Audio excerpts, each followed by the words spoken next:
Welcome. Thank you for joining us today. We are going to talk about AI use cases for 2D and 3D asset creation outside of Unreal Engine that we then take and implement inside of UE. So we are Halon Entertainment. We have been around for more than 20 years. We started as a visualization company, and in 2015 made a big investment in Unreal Engine. We've been there ever since for projects in film, TV, virtual production, video game cinematics, and real-time animation. We are essentially consummate storytellers and problem solvers. Everything we do goes through Unreal Engine, which is why it's been a perfect tool for us to try out sort of AI-based asset pipelines. I'm Andrew Ritter. I'm a producer.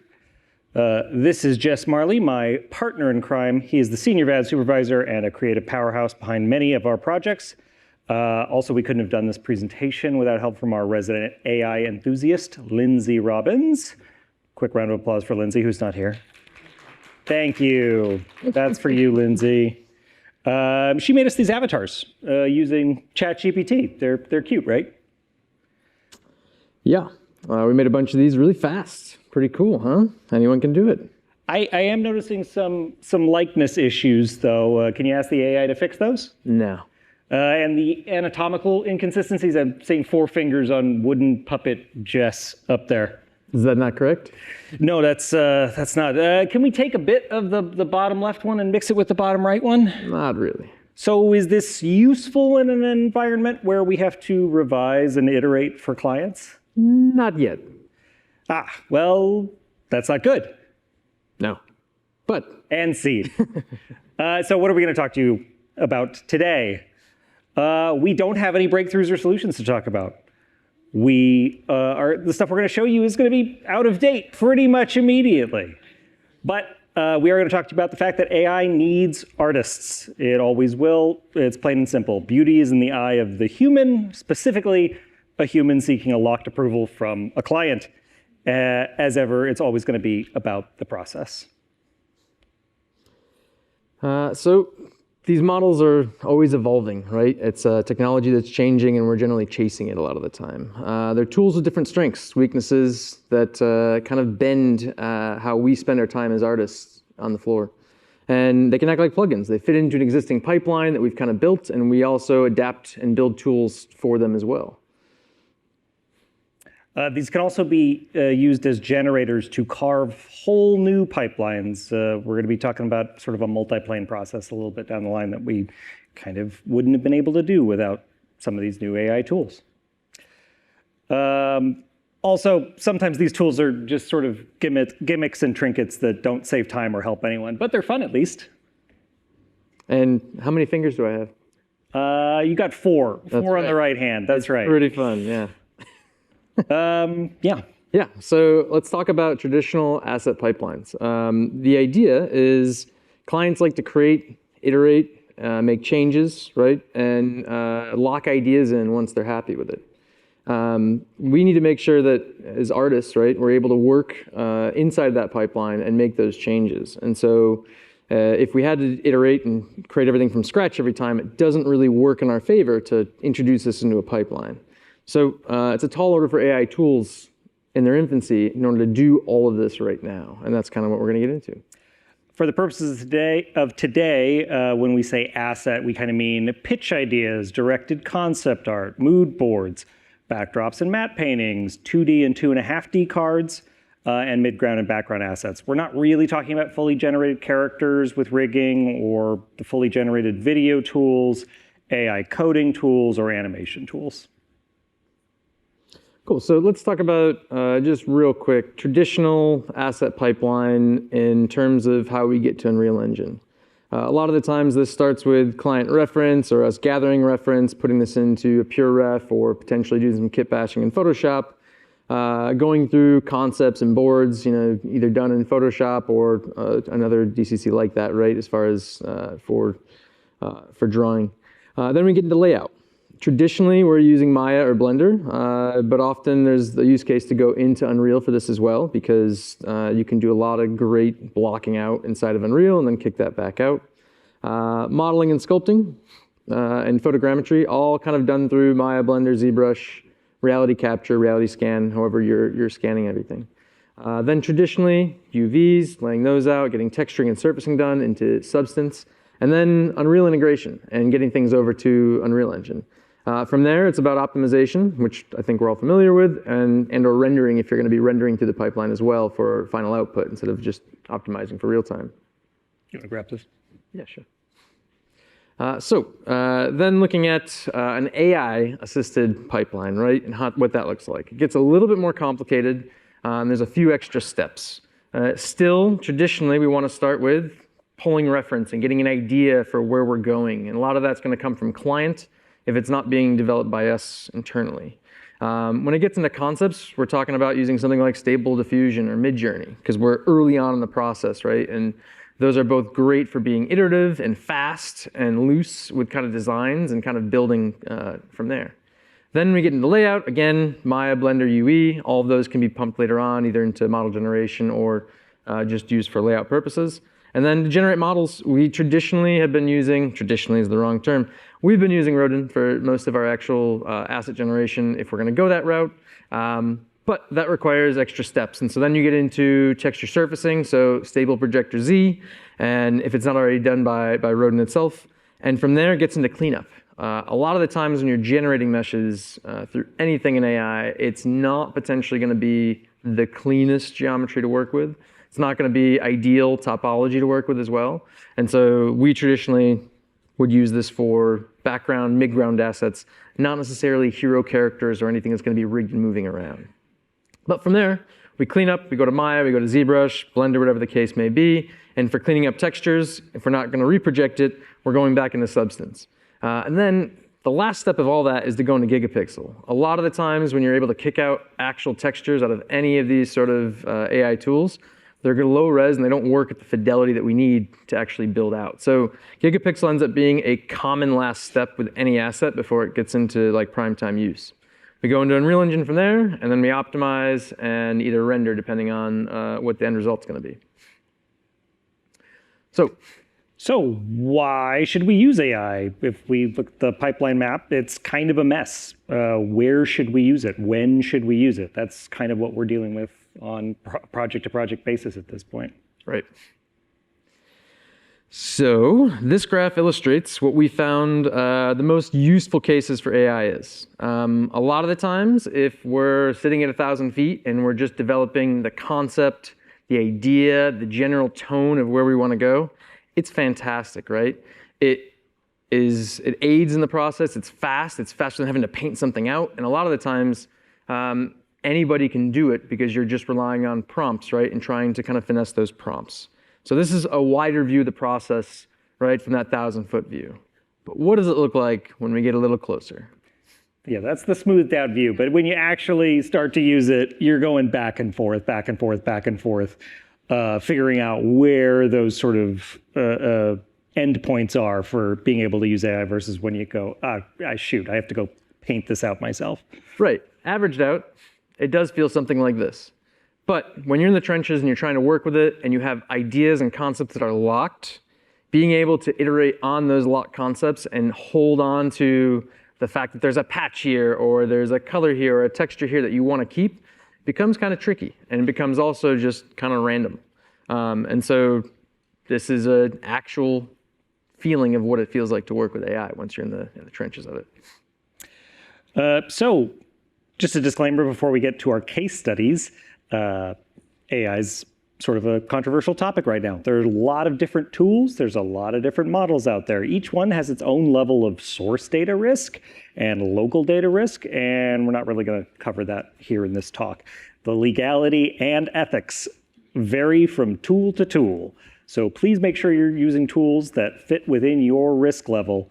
We're going to talk about things that sort of fit within our risk level, but honestly, we're making determinations on a studio-wide basis and then on a project-to-project basis on what is the right thing to use. Yeah, and as we get into question and answers after, I'd be happy to answer any questions about studio involvement and how they feel about it, and in general, good practices, right? Responsible, ethically sourced AI. Moving on. Case studies. Let's get into the details. We have 3 projects to talk through to illustrate how and why we used AI tools in our asset builds. 2 virtual production projects and an animated short that we were working on. These all used AI tools in different kinds of ways, so we'll just kind of walk through the trenches of kind of what we went through on each of them. Yep.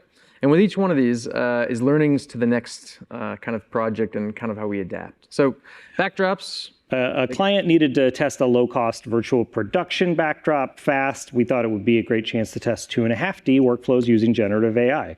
These were bare-bone virtual production assets created from sometimes ludicrously low-resolution 2D images.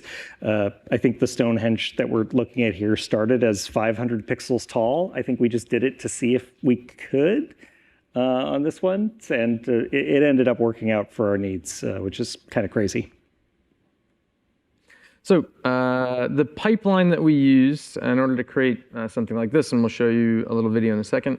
It's basically, right, we got an idea from the client what they wanted to do. So we used concept and reference the same way we would for any startup show. Then we used Adobe Firefly to basically extend and outpaint to create a larger frame, right? To do a little bit more, in a sense, kind of up-resing, understanding that our lensing kit, based on the stage we were going to be using and the lens we were going to be on, what side of frame we needed to be at. So we extended and outpainted to match kind of that lensing. Then we split the image into layers. And when you do that, you're going to end up having, because you're working with a single layer of Stonehenge, right? You're going to end up having your rocks that cover the background, which has trees and maybe some clouds. And you're going to have to basically, as you split those to layers, in-paint those missing areas. And so we use Stable Diffusion to do some in-painting, put those back in, and then over to Gigapixel to up-res that so that we can assemble meshes, cards in a sense, on a slight curve, to put them back into UE. And so therefore, we ended up having sort of this 2.5D faked environment. And so this is kind of just a quick pullout to be able to see how we built this out. Relatively simple, not crazy complicated, right? Simple cards, kind of broken out so that you could just feel the space. And that's kind of what the point of this was. I'll show that one more time.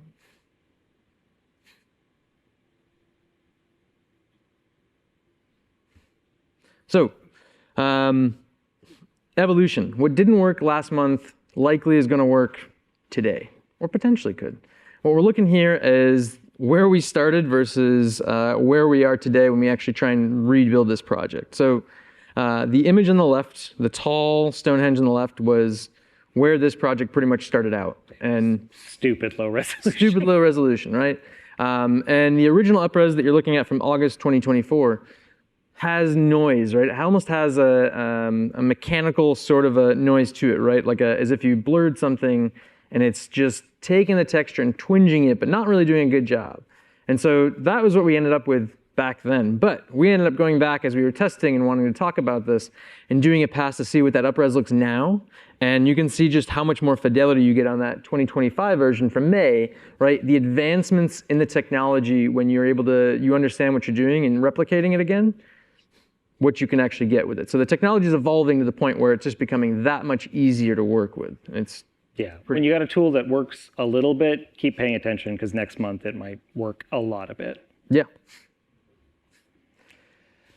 So the next project we're going to talk about was for the Brooklyn Nets. They needed home game intro videos for their basketball players. They wanted to utilize virtual production at NYU's Martin Scorsese Virtual Production Center. But the timeline was very, very short, and they needed a specific viewpoint from a hill in Brooklyn.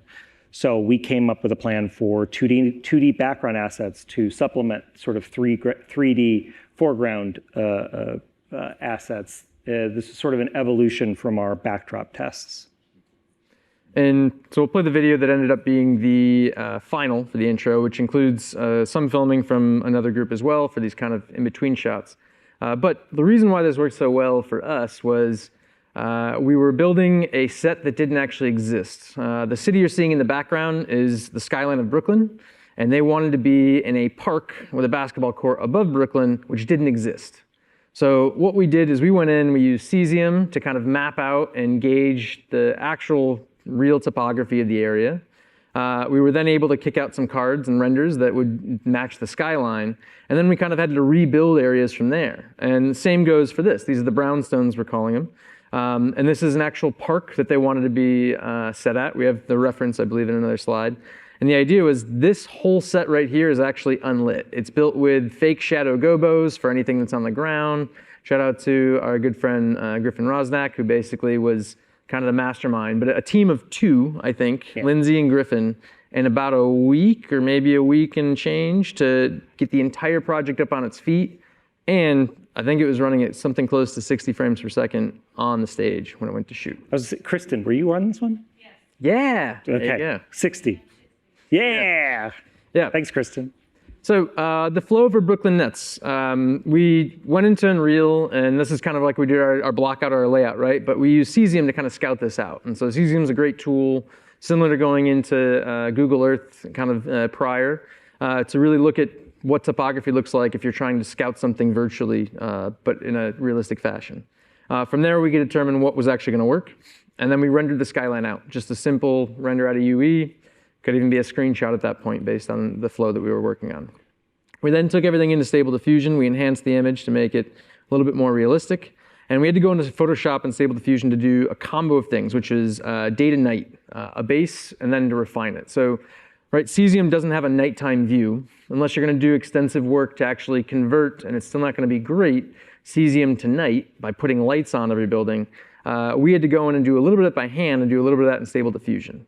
And so Lindsay went in and did a bang up job in trying to convert all those things. And then we had to go back and split everything out again, because now you had your layers that you were going to need to build in order to create some parallax in the city behind you.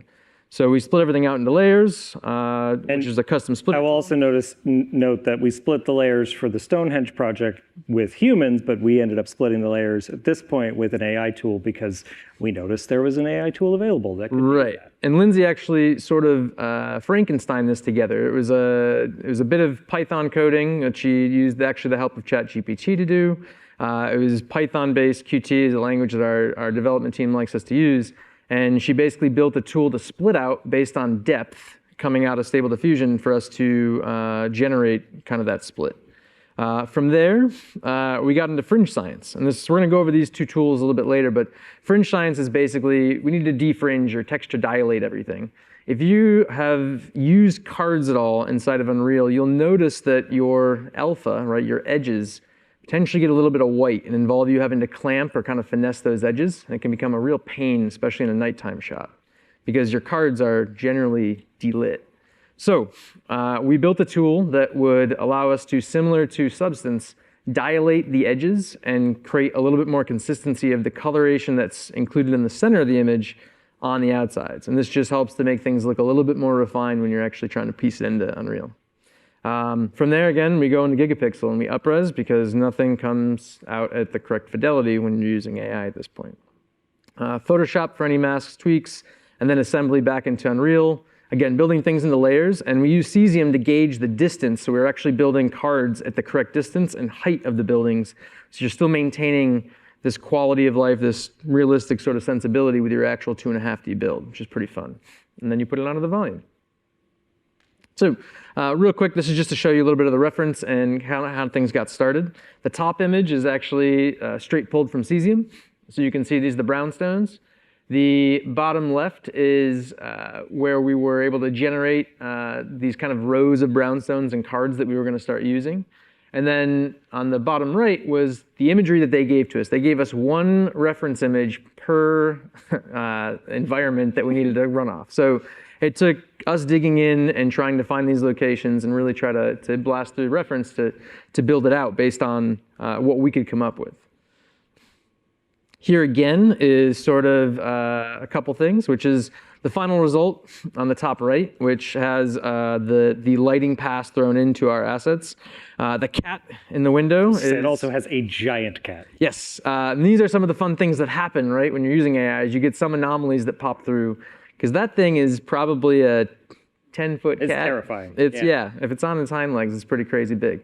But this was kind of the result as far as cards that we were able to build that allowed us to just quickly generate. And I would say, like, one of these things that's fairly important to mention is as you're doing this, And from an artistic point of view, like my big thing is there's no straight lines, especially when you're building stuff in 3D. What breaks it very quickly is straight lines. And so I had her go in and specifically start to like take the edges and create all these different deformities in the top, because it starts to break down if everything's just very uniform and super simple. So we still need to use our eyes when we're generating anything here to make sure that things maintain a level of fidelity, and then remove the cats if you have cats. Paint out the cats. So this here is just a quick test, understanding parallax on the lens that we were going to be using on the day of. And so we just throw in a couple stand-ins. We have our lens kit that's been determined, and we throw our stage in so we can just generally get a sense of how far and back our environment should be, and kind of get a sense of just what this is going to look like on the day. Now, one of the really cool things to mention here that I touched on was there is actually no lighting in this shot. There are fake shadows in the ground, almost decals that are casting shadows to make it look like there's lighting going on. And most of everything else is painted in, just using vertex painting. So most of this is just painting with light as a trying to match reference that we were able to capture. And here's the actual shot, same shot you were looking at in practice on the NYU wall. Kristen's not in this shot, though. Sorry, Kristen.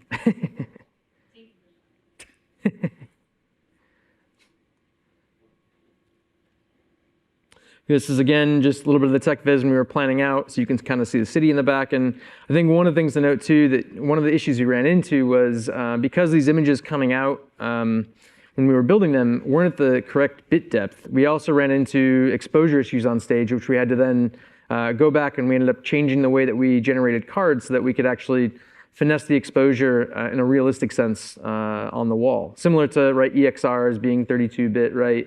And those actually playing well when you're using lighting on a virtual stage.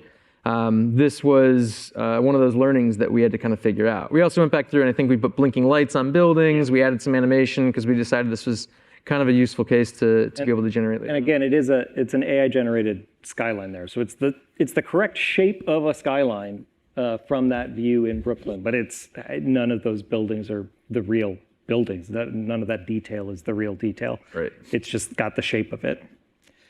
So moving on to an animated short that we worked on. We were responsible for the look and pipeline development on this short animated film, Chika BOOM. It tells the story of a heartwarming woman who's an aspiring magician as she tries to put some magic back in the bottle it came from, but it's loose in Central Park. Our work was meant to influence the art direction and overall production process for custom AI models, 2D assets, and 3D assets, which we developed with the Asteria Film Company and director C. Craig Patterson. And we think it really turned out great, and it kind of rolls everything up that we've been talking about thus far, plus some 3D asset generation. So we'll take a look at some of the test shots. This is a straight render out of UE. This is actually in partner with Ozone. So their rigging tech, then groomed by Lindsay as well, because she's multifaceted. And then everything else here was built in UE. The cards in the background, the city we're going to show in a little bit, are actually full AI generation, as well as some of the trees. The statue that you see there, which looks like if you look at it with proper lighting, it looks like Val Kilmer.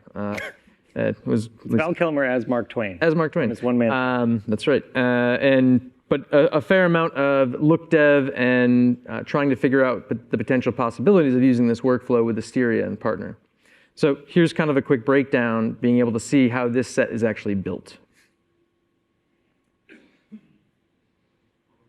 Very much a multi-plane camera sort of deal with AI cards in the back. Again, leaning into a lot of stylization and assets that we could pull off Marketplace, like for trees and things like that, sort of kit bashes in that sense. And this was also an existing pack of like a Central Park pack that we were able to take and kind of manipulate, because some of the other things that are being done here to kind of 2.5D the style of this piece was converting some of the brick and the stone textures and the sidewalk textures to actually be a little bit simpler and a little bit more 2D to match the style that we were going for. So looking at the card pipeline for this, which is what we're going to focus on before we talk about anything 3D towards the very end, is that we started with Unreal Engine. We started with a Central Park model that we were able to use for kind of layout. We also had Cesium, and we basically placed our set in actual Central Park so that we had the depth and the distance based on where we could be kind of on the fringe and the edge. We rendered those buildings into groups and cards, basically. So we built a tool called the depth splitter, which we're going to show off shortly. And it's basically a blueprint that you can assign to a camera, and then based on your depth from camera, you can render out everything into specific layers. Because what we wanted to do was generate a layer of trees and grass that we could then stylize and replace, level of building that we could stylize and replace, and a few different layers within that we could basically do the same thing and build it into the look dev that we had art directed with C. Craig Patterson. So from there, we took those rendered buildings, we threw them through Stable Diffusion on a trained LoRa model that we had set up. We were able to do the style transfer and build out our new kind of city backdrop cards. We took some of that through Beeble and Switchlight to generate other passes, meaning normals, some roughness passes, so that our cards actually could take on lighting if we so chose. And then we, again, right, finishing with the process, everything through Gigapixel to upres, and Photoshop for any final tweaks. And there was actually a fair amount of little final tweaks here because we were so detail on matching what we had decided in art direction was kind of paramount. From there, we brought it in using our fringe science, the defringer, and basically dilated the sides and the edges of our cards so that there wasn't going to be any white halo effect. And then we assembled everything back into Unreal, and the finished project is what you get. Was that Stable Diffusion or Flux as well? I think there was Flux as well. Yep. Flux and Stable Diffusion for this one. So yeah, the AI model that we trained, this is the information I was just asking about. It was fine-tuned on Flux by Asteria. It was trained on a data set of 22 art-directed concept paintings by the artist Jeff Paulsrud. These were custom concept art paintings that he did for our style.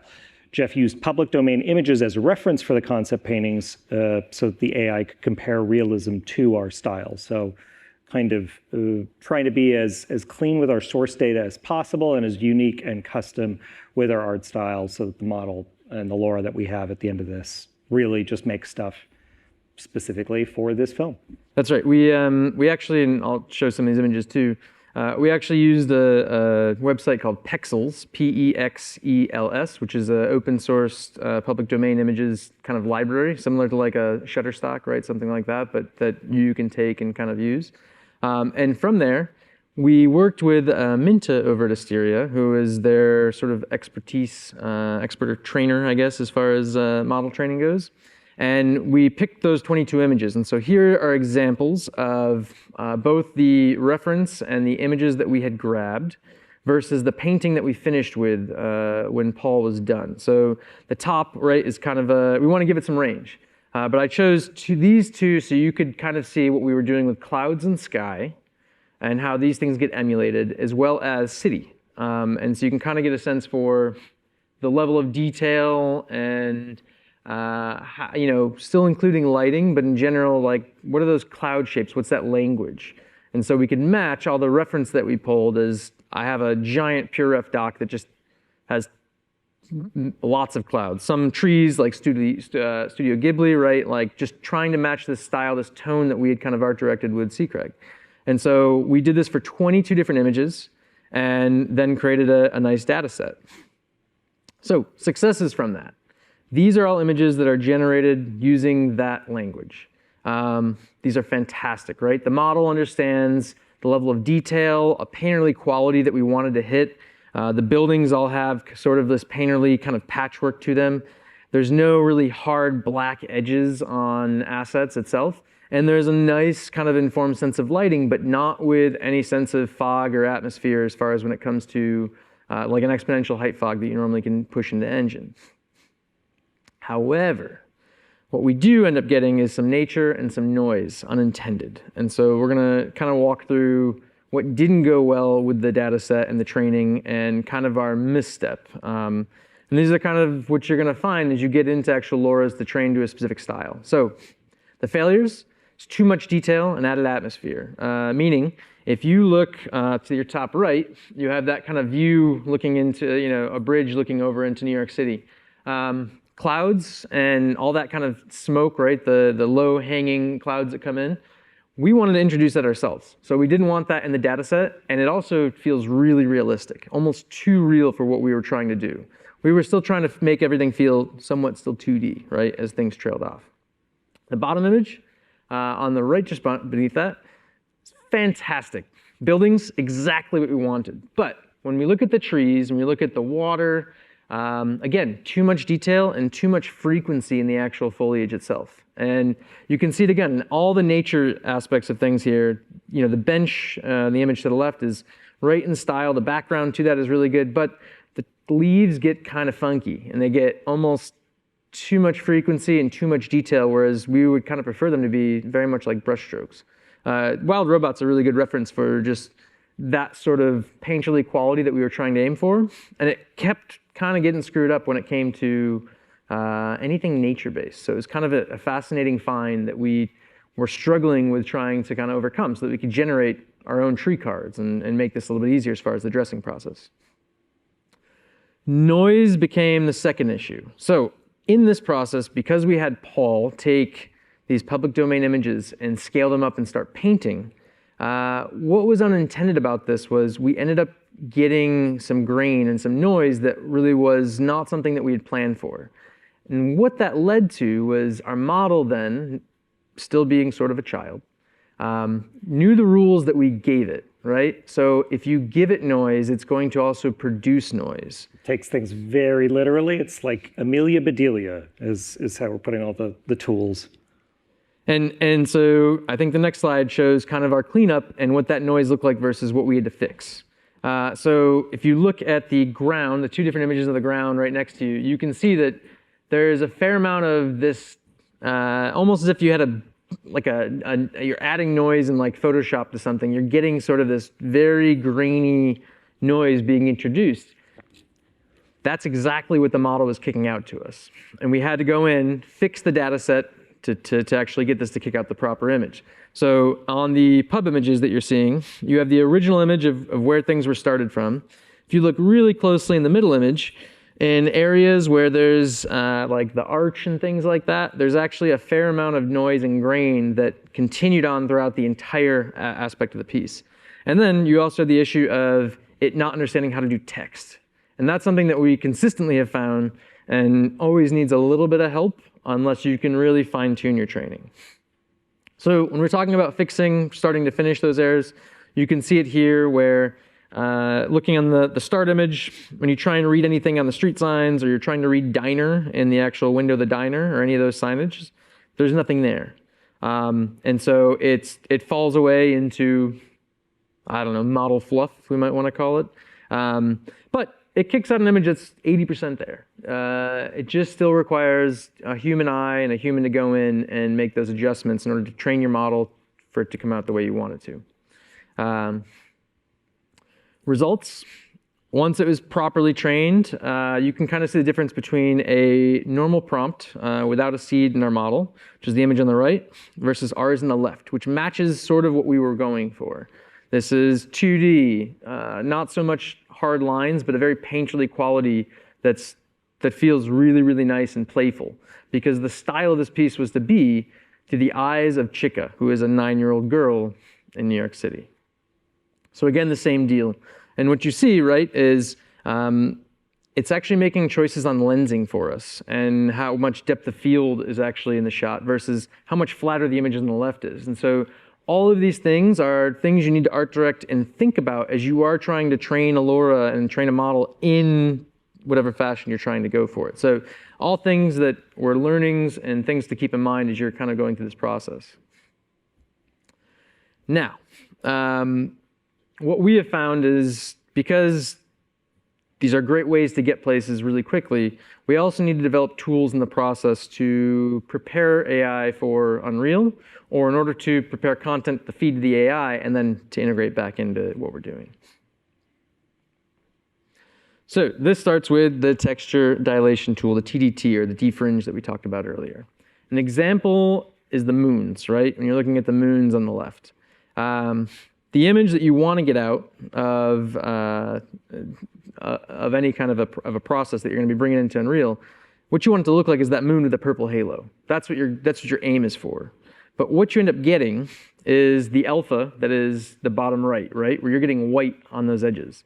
So what you need to do is have a PNG that comes out and gives you the dilation of that purple on the edges. And by default out of Photoshop, you're not going to get that. But you build a tool or use something like Substance, you will get that dilation. And an example, again, when looking at our brownstones in the bottom, is you see the stretched version that has all the colors being stretched, left, right, top, bottom, right, those. That's what the dilation is doing, and it's allowing for that little halo effect to take in the color. And so therefore, you don't get this weird halo on your asset when you're bringing in and trying to make a 2.5D card. Next is our Depth Splitter 1.0. When we talked about breaking out our city for Brooklyn, where we were creating layers, we were actually able to start generating a tool that she created in Python based on depth, and a depth map that she was able to pump into this, able to kick out split versions that allowed for not having to do as much in painting once we had split everything out. And so this was able to basically kick out exactly what we wanted and cut down on human time and asset work. The second version of this is our UE depth splitter. And this is exactly how we were able to speed up the process out of Unreal for using cesium or using a bunch of dress buildings to create our city, to mid-ground with our trees, to our grass, and to any foreground trees that we also wanted to cut out. And so you can see this sort of working here. The brilliance behind this, shout out to David Miller, who's one of our very smart tech artists, is this created a tool that allowed us to not only attach the blueprint to the camera, set the depths and distances, and then basically take whatever asset that was included, break it into a layer, put it into a render layer, and then assign it a color. So visually, we could see what was being affected. And then from there, we could automate the process of building a movie render queue preset for us that allowed you to split all these out into single rendered layers. And so you're seeing this work in real time, basically, right? Layering from foreground to midground to background. A lot of our tools are always driven based off of necessity and in-project need, when we're hitting these walls and needing to speed up the process. And when we see these early on in the process, we say, let's make the call. Let's build. Let's make something new. So if the juice is worth the squeeze, it's worth building. So that's pretty much all we've got to talk about today. Overall, we just want to remember that when we're working with AI, humans need to be defining the direction.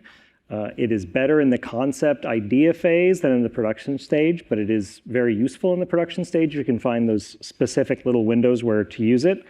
In those instances, it can really be a time saver, and it can really lead to sort of entirely new ways of thinking about things, like the multi-plane sort of technique we did for Chika.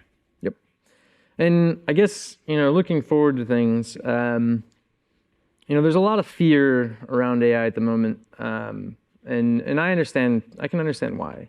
But I think conceptually what we as artists need to do and as storytellers is to understand somewhat of where that technology is going so that you can start to hone in and use it. If you're afraid of it and you shy away from it, I have a feeling that you're just going to get left behind. The idea is to start to use it ethically, use it responsibly, but lean into it, make it a small part of processes in your pipeline versus taking over huge swaths of your pipeline. Because as soon as you let that control go, you'll find that it's gone. Like there's no coming back from it. And it also tends to spiral into more manual work that you've got to go clean up if you're giving it these big, huge chunks of work to do. Right. Going back to the statue, and actually we can just move back to that. The statue that we had in the Chika cut is a good representation of that being a time suck. So this statue right here, we had gotten reference based on storyboards of what this should be. I think maybe ran a mid-journey prompt or something to get started. Maybe it was a Flux. Maybe it was Flux at that point. But the idea was we had a general look that we decided on. And the idea was that KaBOOM, who's not in this shot, is this animated creature who was going to hide behind this. So we wanted to test out a 3D asset that was going to be built with AI as a closer to mid-ground asset. We threw it in. I think it took Lindsay maybe a day and a half to find something that she liked. But as it got into the texturing phase and getting away from mushy geometry and mushy textures coming out, I think it ended up being like a 3-day process to actually get this mesh out and something usable. Whereas potentially you could have built it in less time if you just gone the manual route. But we wanted to test out and see what the process was as far as cleanup and understanding how meshing this was actually going to play out. And I think that's kind of where you have to sort of make a call as you work on this sort of stuff and say, I hit a wall. Is it worth me prompting this 20 more times?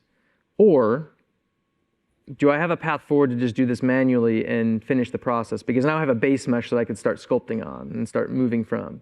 And so that's sort of how I approach this side of content and working is you kind of got to weigh the pros and the cons as you're building out to understand how much time you're going to lose. It's also AI as well. Every AI meshing tool, every AI texturing tool, they're like so close to being there, but then when you go test them, they end up taking more time. But that's soon not going to be the case. So we have to keep testing these things. We have to keep trying them and see when it does start cutting the time down, that we don't have to go back and clean up after it. But that's why we said everything's going to be out of date as soon as we have this conversation. There could be a new tool hitting GitHub right now. Like it's crazy out there. Yeah. So yeah, in closing, it's a very fun time. There are new tools. Sure, there's reason to be afraid, but I think as long as we're approaching things from a process standpoint, it's a very cool tool to start using. A cool time to be an artist. All right, should we open up questions? I think we can, yeah. Thank you.